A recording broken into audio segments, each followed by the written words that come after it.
안녕하세요. 생각공마의 로민입니다. 2020년 2월 19일 수요일 방송 시작하겠습니다.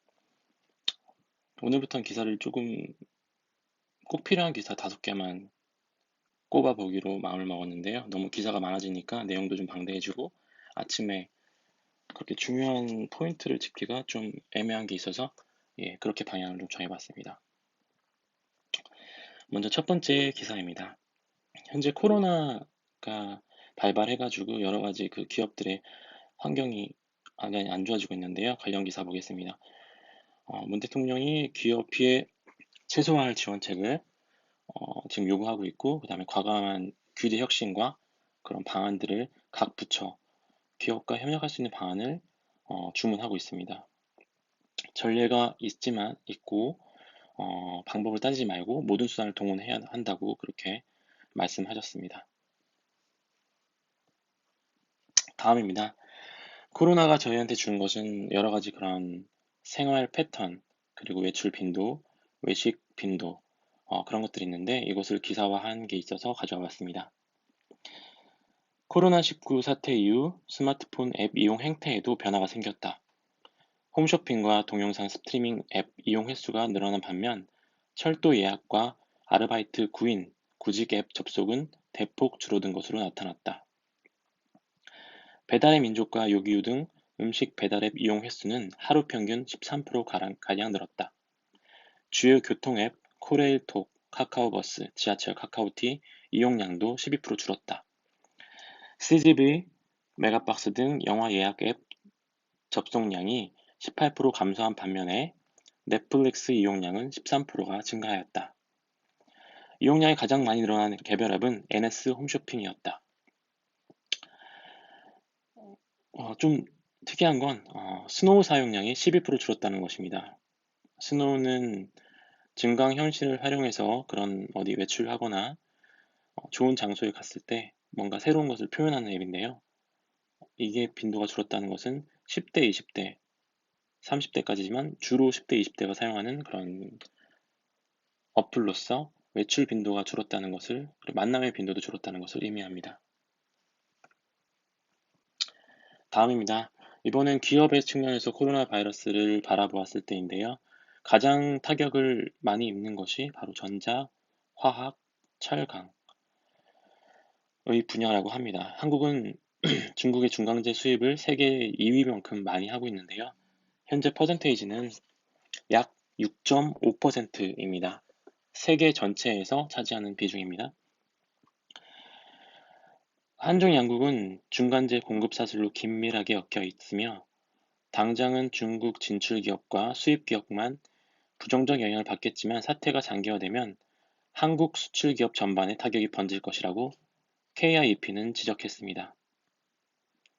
글로벌 생산 네트워크를 다변화하는 글로벌 공급망의 유연성을 강화할 필요가 있다고 조언했습니다. 그래서 현재 중국 이외에 다른 공급 기지를 가지고 있는 베트남이나 그런 쪽이 상대적으로는 중국보다 좀 안정적인 그런 공장을 돌리고 있어요. 이런 것도 한번 들여다볼 만합니다. 네, 다음입니다. 이번에는 세계 시장의 비유로 코로나를 바라보았을 때 그런 기세입니다. 코로나로 500만 개의 기업에 타격을 받고 통제하지 못하면 세계 GDP 1% 감소. 최소 500만 기업입니다. 500만 개의 기업이 최소한 중국의 2차 공급업체 하나 이상을 뒀기 때문에 이러한 영향이 기사로 나온 거고요. 애플의 가장 큰 공급 공장이 중국에 있는데 이 이름이 폭스콘입니다. 폭스콘이 지난 10일부터 공장 조업을 재개했지만 실질적인 조기 복귀 직원이 10%인 16,000여 명에 그쳤다고 합니다.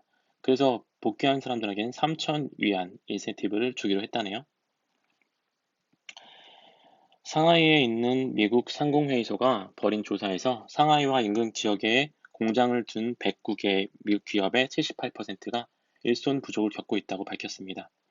CNBC는 중국이 세계 국내 총생산 GDP의 20%를 점하고 있다며 전문가들은 중국 정부가 올해 여름까지 코로나19를 통제하지 못하면 세계 GDP 증가율이 1%포인트 낮아질 것으로 전망하고 있다고 전망했습니다.